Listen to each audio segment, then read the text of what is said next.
নমস্কার, আমি অন্বেষা আবার চলে এসেছি একটা নতুন ভিডিও নিয়ে। আমাদের দুজনকে দেখে অবশ্যই বুঝতে পারছো যে আমরা কোথাও না কোথাও যাচ্ছি। আজকে আমরা যাচ্ছি একটা গৃহপ্রবেশে।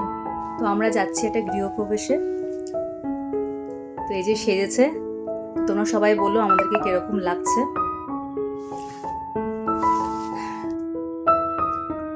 আর এই যে দেখো, আমি আর আমার মেয়ে একদম রেডি হয়ে গেছি। এই যে আমার লুকটা তোমাদের সবাইকে একটু দেখাই। আমি এই শাড়িটা পরেছি, আর এই যে আমার মেয়ে, এটা মাম্মা দেওয়ার চুড়িদারটা ওকে আমিই দিয়েছিলাম পুজোতে। তো পুজোর সময় আর পরা হয়নি, জন্মদিনে পরেছিল, তো ভাবলাম আজকে পড়ুক। তো এর সাজটা কিরকম হচ্ছে একটুখানি দেখো।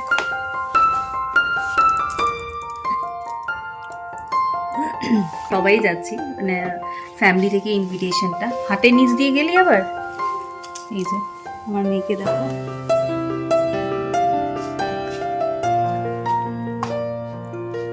সারাক্ষণ খালি নাচতে থাকে। আমার মেকআপটা একটু দেখিয়ে দাও, আর তোমার চুল বাঁধাটাকে একটুখানি দেখো। চুল বেঁধেছে, এই যে। আর আমি নিজে খুব ভালো যে সাজতে পারি তা না, তো কোনো সময় যদি বলো যে মানে সাজটা মানে কীভাবে করি, খুব নর্মাল সাজি তো অবশ্যই দেখাবো। অবশ্যই কমেন্ট করো কিরকম লাগছে আমাদের। বাকি গল্পটা ওখানে গিয়ে করব তোমাদের সাথে। আমাকে কেমন লাগছে অবশ্যই জানিও, ভালো লাগে একটা লাইক করে দিও। হ্যাঁ, অবশ্যই জানিও, কমেন্ট করো, আর ভালো লাগলে লাইক করো, আর এই ছোট্ট চ্যানেলটিকে অবশ্যই সাবস্ক্রাইব করো। দুপুরবেলায় আমাদের ইনভিটেশনটা ছিল, তাই আমরা সবাই রেডি হয়ে পৌঁছে গেলাম ওই বাড়িতে। নেমন্তন্ন বাড়িতে যাওয়ার সাথে সাথেই প্রসাদ পেলাম, কারণ সেদিনই পুজো ছিল।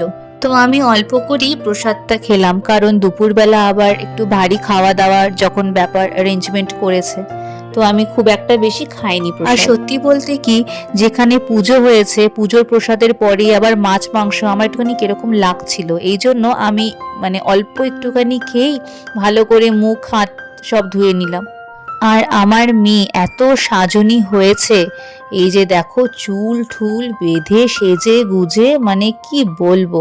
আর এসেই তো লাফালাফি শুরু করে দিয়েছে। আর এখানে এটা আইসক্রিমের কাউন্টারের মতন করা হয়েছিল, তো আমার মেয়ে তো তখনই বায়না শুরু করে দিয়েছে যে মাম্মা আইসক্রিম খাবো। আর কি ঠান্ডা লেগেছে আমার মেয়ে, ঠান্ডা কিছুতেই কমতেই চাইছে না, কিছু না কিছু একটা খুটখাট লেগেই রয়েছে। তো এখন যাব আমরা লাঞ্চ করতে, কারণ প্রায় 2:30 মতন বেজে গেছিল। তো যেই তো দেখলাম একদম ঠিকঠাক টাইমে পৌঁছে গেছি, তাই আর দেরি করলাম না।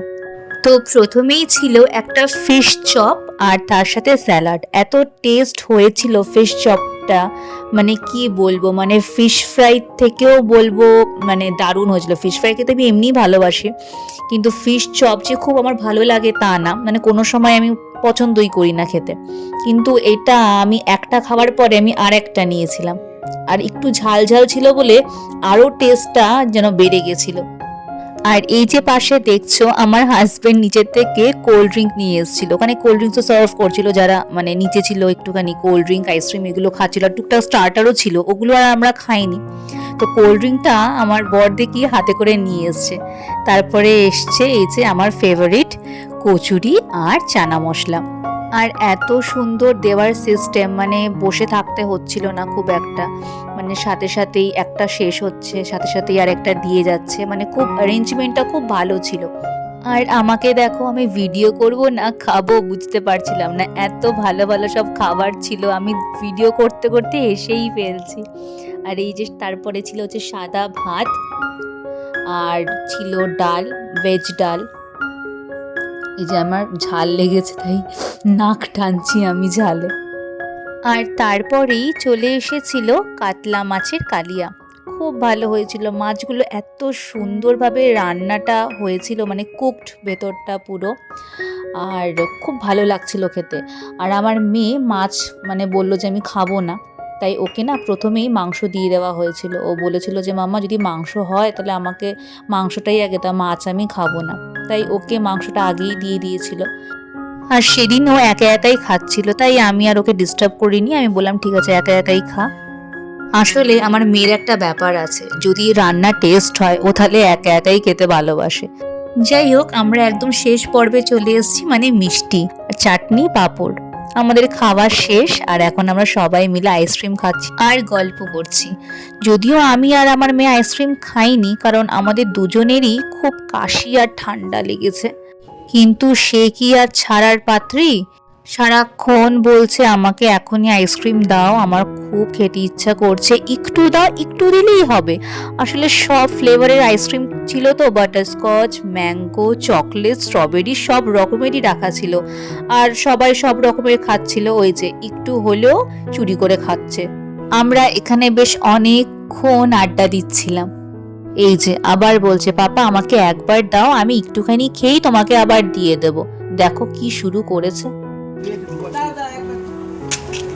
কি ও কি ও কি ও কি বাদরে বাদরে মনে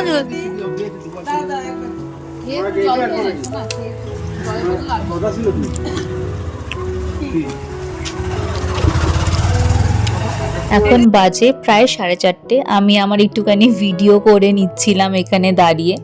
আর আমার মেয়ে এখন বায়না করছে যে বাবা তোমার সাথে যাব না, আমি দাদাইয়ের সাথে যাব। তো আমার দেওর বলল যে বৌদি তাহলে এক কাজ করো, তুমি আমাদের সাথে পাঠিয়ে দাও। আর ও স্কুটিতে এরকম দাঁড়াতে খুব ভালোবাসে, মানে সামনের দিকে একটা যে জায়গাটা থাকে ওর খুব ভালো লাগে ওখানে দাঁড়াতে। আমার এই যে যা বলছে কি রে তুই ভয় পাবি না তো? তো আমার মেয়ে বলছে না না আমি একদম ভয় পাই না, তুমি চলো না, আমি ঠিক যেতে পারবো। তো আমি বললাম যে ঠিক আছে অসুবিধা নেই, তোমরা যাও, কারণ বাড়ির পাশেই ছিল আমাদের এই নেমন্তন্নটা। তো এই যে বাড়ি চলে এসেছি। তারপরে তো মেকআপ ওঠানো। মেকআপ করা সহজ, কিন্তু মেকআপ ওঠানো ততটাই কঠিন। একদম ঠিক করে ক্লিন না করলে স্কিনের পুরো 12টা বেজে যাবে, যতই তুমি ভালো মেকআপ ইউজ করো না কেন। তো সেইটারই প্রসেস চলছে এখনো। ভালো করে মুখটা আমি ফেস ওয়াশ দিয়ে ধোয়ার পরেও আমি একটা স্কিন ওয়াইপস ইউজ করছি। আমি ওটা নর্মালি করে থাকি, মানে ফেস ওয়াশ দেওয়ার পরেও ওইটাই ওয়াইপসটা ইউজ করলে ফেসটা একদম ক্লিন হয়ে যায়। তারপর হালকা করে একটু ময়শ্চারাইজার আমি অ্যাপ্লাই করেছি, যাতে স্কিনটা একটু স্মুথ থাকে। না হলে মেকআপ তোলার পরেই দেখবে স্কিনটা একটু রাফ হয়ে যায়, তাই ময়শ্চারাইজারটা ইউজ করাটা মাস্ট আমি মনে করি।